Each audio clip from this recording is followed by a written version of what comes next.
take my ring. I'm sorry. Les Gold didn't just build a pawn shop empire. He built it on the stories people hoped no one would ever hear. Hidden in his private inventory are objects he's quietly collected for decades, and some of them are so unsettling they never reached the showroom floor. The truth behind those items was enough to push his own daughter away from the business. The question is, what did she discover that scared her off for good? America's most controversial pawn shop? Les Gold didn't choose the pawn business. He was born into it. His grandfather opened a pawn shop. His father ran one. By the time Les was 7 years old in 1957, he was already learning how to appraise jewelry, spot fake gold, and read the desperation in someone's eyes when they're 3 days from losing their apartment. At 12 years old, Les Gold was working the counter. Think about that for a second. 12 years old, negotiating with grown adults who needed money for rent, for food, for their kids. Most kids that age are worried about homework and video games. Les was learning how to say no to people who had nowhere else to go. He was learning the mathematics of survival, both his and theirs. It's a brutal education, and Les had decades of it before most people even knew his name. By 1978, when Les was just 28, he opened his own shop, American Jewelry and Loan. It was small, tucked into a rough Detroit neighborhood where people didn't have checking accounts or credit cards but had possessions. And when those possessions became more valuable as cash than as memories, they came to Les. Detroit in the late 70s and 80s was already struggling. The auto industry was beginning its long, painful decline. Factories were closing and jobs were disappearing. And in the environment, alternative financial services flourished, and among them were pawn shops. Les Gold's timing was accidentally perfect. He opened just as the city's traditional economy was crumbling, just as more and more people needed exactly what he offered: cash, immediately, no questions asked, and no credit check required. For decades, that's all it was: a family business in a struggling city, grinding away in obscurity. Les worked. His wife Karen helped with the books. Eventually, his kids Seth and Ashley joined. It was honest work, if you can call profiting from desperation honest. But it was legal. It was necessary. Even, pawn shops exist because banks won't help certain people, and payday lenders are worse. The business grew slowly but steadily. Les eventually moved to a bigger location, a massive warehouse-style shop that could hold thousands of items. By 2010, American Jewelry and Loan was one of the largest pawn shops in Detroit. But Les Gold was still anonymous, just another small business owner in a city full of them, making a living off other people's hard times. Then everything changed in late 2009. In 1998, independent producer Dominic saw a TV advertisement for Les's business. The ads ran during the local commercial breaks of The Jerry Springer Show, which Dominic was working on at the time. He saw potential in Les and his business as a reality TV show and pitched Les Gold his idea. The idea was simple but electric. Show America what really happens inside a Detroit pawn shop. The arguments, the characters, the wild items. The raw, unfiltered chaos of people at their lowest point, trying to turn grandmother's necklace into grocery money. Reality TV was exploding in 2010. American pickers and pawn stars were proving that you could make normal businesses interesting if you found the right characters and the right drama. And Detroit, in 2010, had plenty of drama. The city had just gone through the 2008 financial crisis. Unemployment was catastrophic. Foreclosures were everywhere. General Motors and Chrysler had been bailed out by the federal government. This was a city on the edge of collapse, and Les Gold's pawn shop sat right in the middle of it. The producers saw gold, literally and figuratively. But Seth Gold, Les's son, hated the idea immediately. He pushed back hard. He argued with his father. He laid out all the risks, but Les overruled him. Les saw something different. Other businesses have become more successful because of shows made around them. Maybe he thought of how his business could benefit from the show. Can you blame Les for taking the shot? The show was called Hardcore Pawn. The name itself was provocative and it exploded. The pilot episode was in 2009, but the series actually premiered on the 16th of August 2010, and it pulled in 2 million viewers. True TV, The channel airing it had never seen numbers like that. It became their most watched premiere in network history, demolishing whatever show had held the record before. By 2013, viewership had exceeded 3 million. 3 million Americans every week, tuning in to watch the Gold family navigate the impossible space between profit and compassion. The format was simple. Someone walks in with an item. They need money. Les, Seth, or Ashley appraise it. They make an offer. The customer either accepts, argues, or storms out. Sometimes security gets involved. Sometimes people cry. Sometimes Les makes a joke. Roll credits. But underneath that simple format was something much darker and more complex. See, Hardcore Pawn was immediately compared to Pawn Stars, the History Channel's massive hit show set in Las Vegas. Both shows featured pawn shops. Both had family drama. Both had interesting items coming through the door. But the similarities ended there, and the differences revealed something uncomfortable about American entertainment. Pawn Stars was polished. It was educational. It felt like an antiques roadshow for regular people. Rick Harrison and his family appraised Civil War rifles and vintage motorcycles, brought in experts, and discussed history. The items were often valuable, rare, and historically significant. Customers were respectful. Transactions were calm. Everyone left, smiling, or at least satisfied. The shop was clean and well lit. The family members wore nice clothes and spoke professionally. It was pawn shopping for people who would never actually need a pawn shop. Hardcore Pawn was the opposite in every way. It was loud. It was chaotic. It was fluorescent lit and warehouse-sized and packed with hundreds of items stacked floor to ceiling. The customers weren't collectors bringing in rare antiques. They were desperate people bringing in whatever they had left. The family didn't wear suits. They wore casual clothes because they were working, physically moving merchandise, dealing with confrontational situations. It was confrontational. It was desperate people in a desperate city making desperate transactions. And America couldn't look away. But the question nobody wanted to ask was, why? Why did 3 million people want to watch poverty get negotiated down to its cash value? The uncomfortable answer might be that Hardcore Pawn was more honest than Pawn Stars. It showed what the pawn industry actually is for most Americans. It's not a place to sell your grandfather's rare coin collection. It's a place to get money when you've run out of options. It's financial desperation turned into a transaction.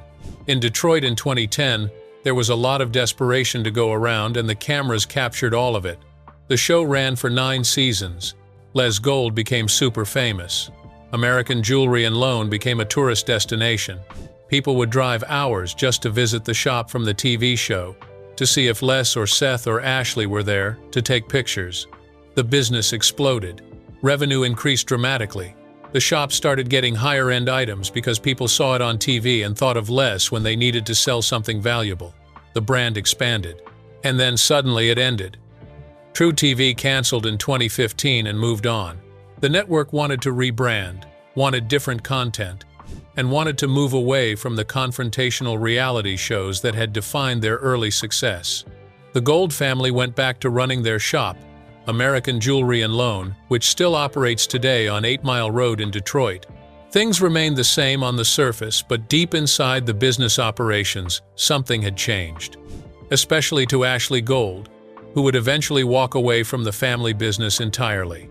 The question is, what did she see that made her leave? What was happening behind those cameras that made millions of dollars not worth it? To understand that, you need to understand how reality TV actually works and what a pawn shop really does, how Hardcore Pawn really worked. A pawn shop isn't primarily a place that buys your stuff. That's a common misconception. A pawn shop is technically a lending institution. You bring in something valuable.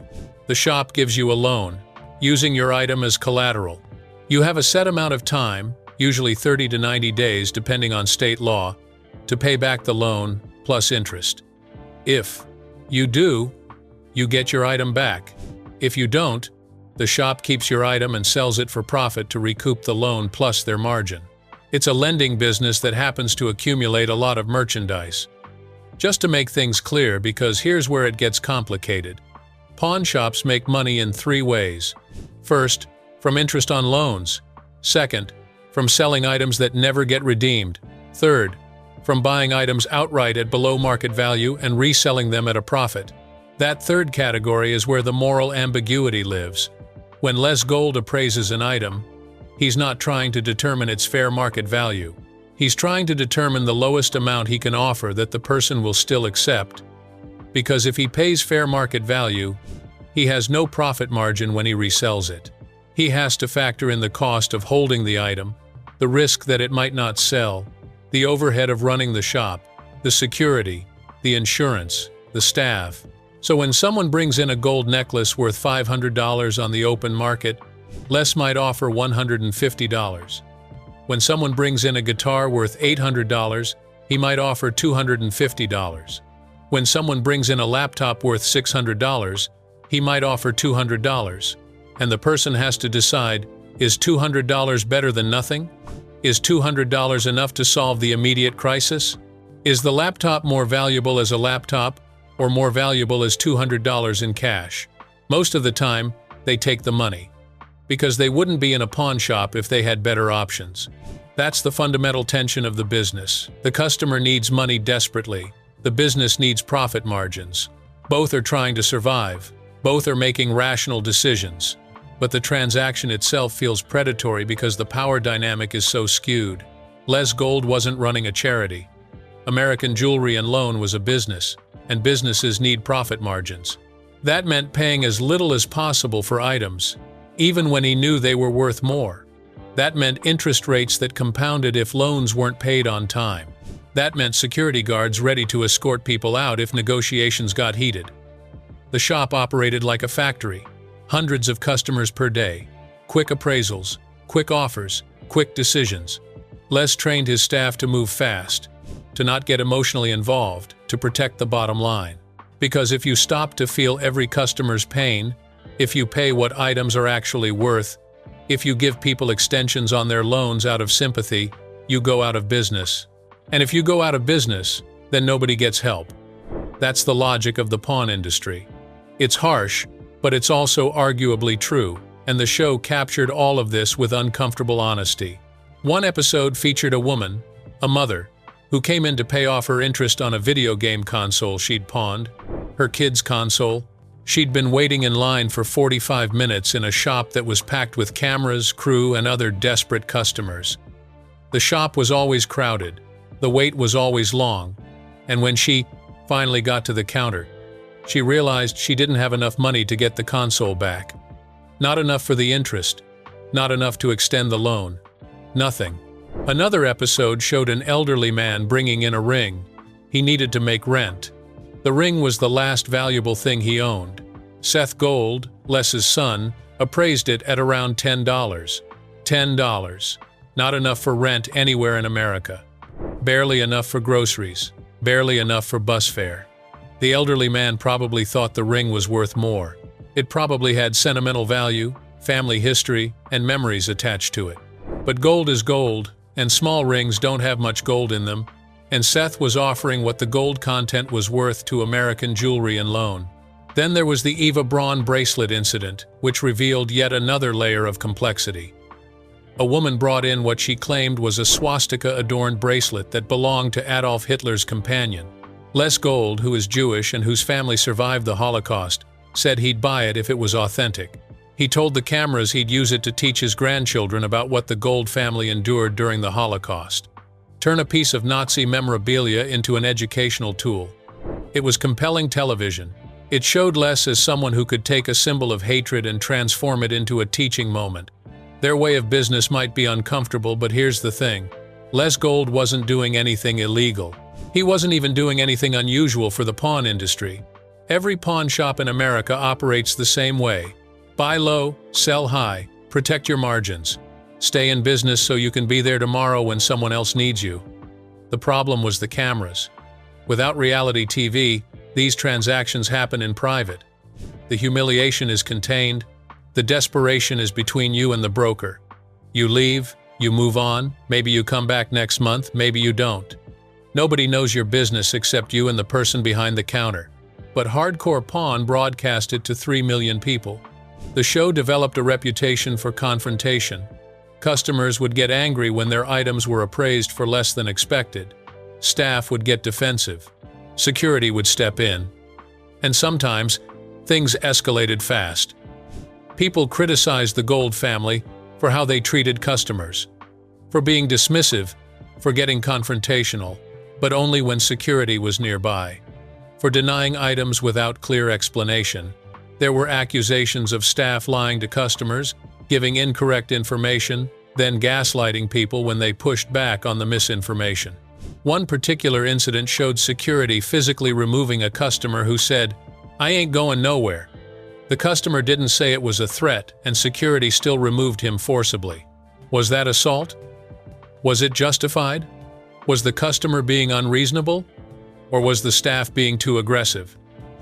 The Gold family defended their approach. They operated in a neighborhood where confrontations could turn dangerous, where people sometimes brought in stolen goods and reacted badly when those goods were identified, where desperation made people unpredictable, where someone who'd just been offered $50 for an item they thought was worth $500 might snap. Les Gold has talked in interviews about the threats he's received over the years, about customers who became violent, about robberies and attempted robberies. Running a pawn shop means having thousands of dollars in cash on hand and thousands of dollars in merchandise visible. It's an attractive target. So yes, security was necessary. But the show also revealed something else, something quieter and maybe more damaging to watch. The staff at American Jewelry and Loan worked fast. They had quotas. They had lines of people waiting, sometimes 50 or 100 people deep. They didn't have time to explain in detail why an item wasn't worth what someone thought. They didn't have time to offer financial counseling or empathy or alternatives. They had time to make an offer or say no and move on to the next person. That's just business. That's efficiency. That's how you serve hundreds of customers per day. But it's also brutal. And here's the part that matters most. Every single day, Les Gold held other people's most important possessions in his hands. The jewelry someone's grandmother passed down, the tools someone needed for their job, the electronics someone's kids used to escape their circumstances for a few hours, the musical instruments someone used to dream of a different life. These items represented last resorts, final options. The difference between making it and not making it, and Les had to decide what they were worth in dollars and cents, not what they were worth emotionally, not what they were worth historically or sentimentally. That's the weight of the pawn business, and not everyone could bear it. The breaking point. Ashley Gold grew up in the pawn shop. Like her father before her, this wasn't a choice. It was an inheritance. By the time Hardcore Pawn started filming, she was already a veteran of the family business. Smart, tough, capable. She could handle confrontational customers. She could negotiate. She could run the operation when Les wasn't there. She was in many ways the future of American Jewelry and Loan. But the show changed everything. Reality TV doesn't just film your life. It doesn't just document what happens naturally. It shapes your life. It creates incentives. It rewards certain behaviors and punishes others. It turns family members into characters, and characters need storylines, and storylines need conflict. The producers of Hardcore Pawn needed drama. They needed confrontation. They needed moments that would make viewers gasp or laugh or get angry. They needed scenes that would get people talking on social media, that would generate clips for YouTube, that would keep those 3 million viewers coming back week after week. And the easiest place to find drama? Family conflict. Les and Seth arguing about business decisions. Ashley and Seth fighting about who's in charge. Les overruling his kids. Ashley feeling undervalued. Seth feeling disrespected. The tension between running a business and being a family. Some of that conflict was real. All families have disagreements, and all family businesses have power struggles. But reality TV amplifies everything. A minor disagreement becomes a screaming match. A professional disagreement becomes a personal attack. A bad day becomes a crisis. Because that's what gets ratings. Ashley has talked about this in interviews. The producers would encourage conflict. They would edit conversations to make disagreements look worse than they were. They would ask family members to refilm scenes if the first take wasn't dramatic enough.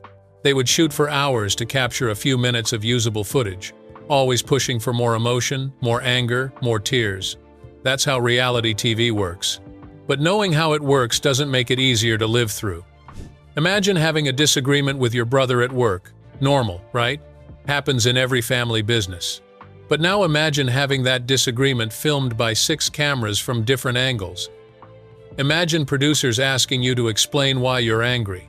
Imagine the argument being edited down to its worst moments and broadcast to 3 million people. Imagine strangers on the internet dissecting your relationship, taking sides, criticizing you, and then imagine doing that several times a week. For 9 years, the work environment became toxic, not because of the customers, though they were challenging, not because of the business, though it was exhausting, but because the cameras demanded drama. They demanded that the Gold family perform their dysfunction for entertainment. And over time, that performance becomes reality.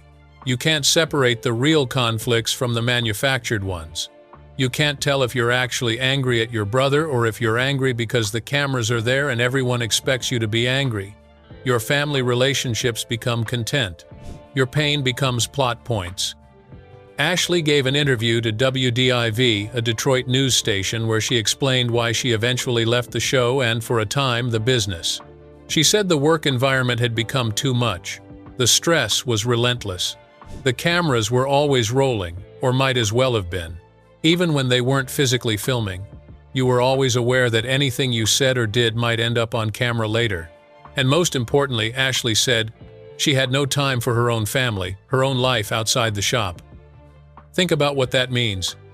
She was working 6 or 7 days a week at the shop, but she wasn't just working, she was performing. She was on camera for hours each day. And then, when she went home, she was still Les Gold's daughter, still Ashley from Hardcore Pawn. She couldn't escape it. The show consumed everything. She couldn't have a private life. She couldn't make mistakes without them being broadcast. She couldn't have a bad day without it becoming an episode. She couldn't grow or change or evolve because the show needed her to be a character, and characters are consistent. It gets worse. Her brother, Seth, almost destroyed everything. He reportedly made a decision that betrayed the family's trust.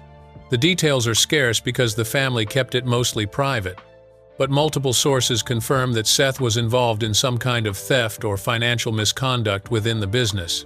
The exact nature of what he did isn't fully public. Some sources suggest he was stealing merchandise. Others suggest he was manipulating transactions for personal gain. One report mentioned an incident involving an employee named Bobby J. who was caught stealing, and there were implications that Seth was somehow connected to it or aware of it.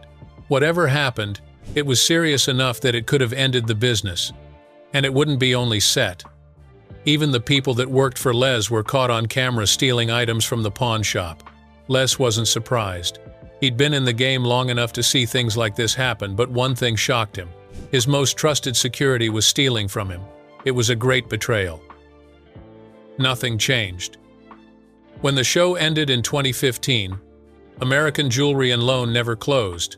It's still there on 8 Mile Road, still taking in desperate customers, still operating the same business model it always has, still serving the same community, still offering the same impossible transaction. Your possessions for cash, your memories for survival, and if anything, things have gotten worse for the people walking through those doors. In 2024, nearly a decade after the show ended, Les Gold gave an interview to Deadline. He talked about how his customers have changed over the years. He said something that should disturb anyone paying attention. His customers, he explained, are increasingly focused on weekly needs rather than monthly needs. But here's the thing, Les Gold is still profiting from it. That's not a moral judgment, it's just a fact. The worse the economy gets for his customers, the better business is for American Jewelry and Loan. More desperation means more pawns. More crises means more transactions. More people at the end of their rope means more items changing hands. It's a business model that depends on other people's suffering. Not causing it, but depending on it. One story Les shared in that 2024 interview stuck with people. A customer brought in a Super Bowl ring, not a replica, not a commemorative ring you can buy online, a real Super Bowl ring from an actual player who actually won the championship. An item worth tens of thousands of dollars, maybe more. An item with history, with significance, with memories of the biggest achievement in that person's life. And they pawned it for immediate cash. Les didn't say how much he paid. He didn't say if it was fair. He didn't reveal who the player was or which team. He just said, "They needed the money and I had to make the deal." That sentence captures everything. The customer needed it. Not wanted, needed. Desperately enough to pawn a Super Bowl ring. And Les had to make the deal. Had to protect his margins. Had to run his business, and had to make sure the numbers worked. Two people in an impossible transaction. Both doing what they had to do. Both leaving changed. The Gold family hasn't changed their approach. They still operate the same shop with the same practices. Seth is still involved despite whatever happened in the past, despite the theft, despite the betrayal. They reconciled, or at least found a way to work together again. Family businesses often do that. The bond of blood and shared investment sometimes overcomes even serious betrayals, or maybe they just need each other to keep the business running. It's hard to tell from the outside. Les is still running things in his 70s, still appraising items, still making deals, still holding other people's most valuable possessions in his hands and deciding what they're worth in cash. He's been doing this for over 50 years now. Half a century of desperation flowing through his shop like a tide that never recedes. The shop itself has evolved.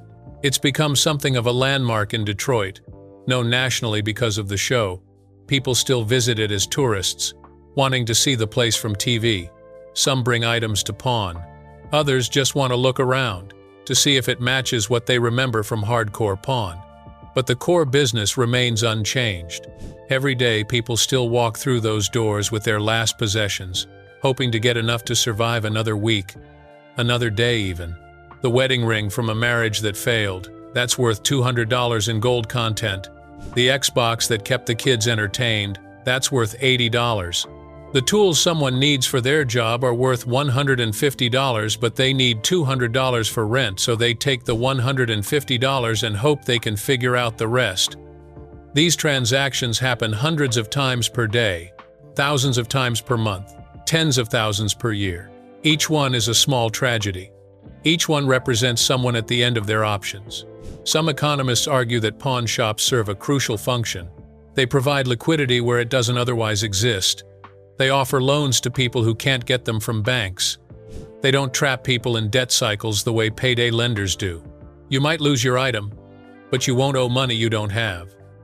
Other economists point out that pawn shops are a symptom of a broken system, that a functioning economy shouldn't leave millions of people one emergency away from pawning their possessions, that the need for pawn shops represents a failure of wages, of social safety nets, of banking access, of economic policy.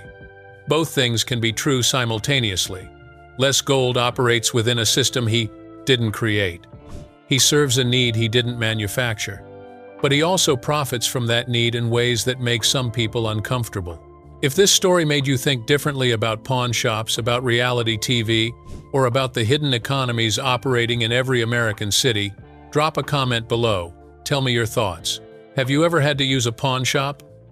Do you think they're a necessary service or predatory businesses? There's no easy answer, and I want to hear what you think. And if you want more stories about the people and businesses operating in the spaces we usually ignore, the uncomfortable truths about how millions of Americans actually live, hit that subscribe button.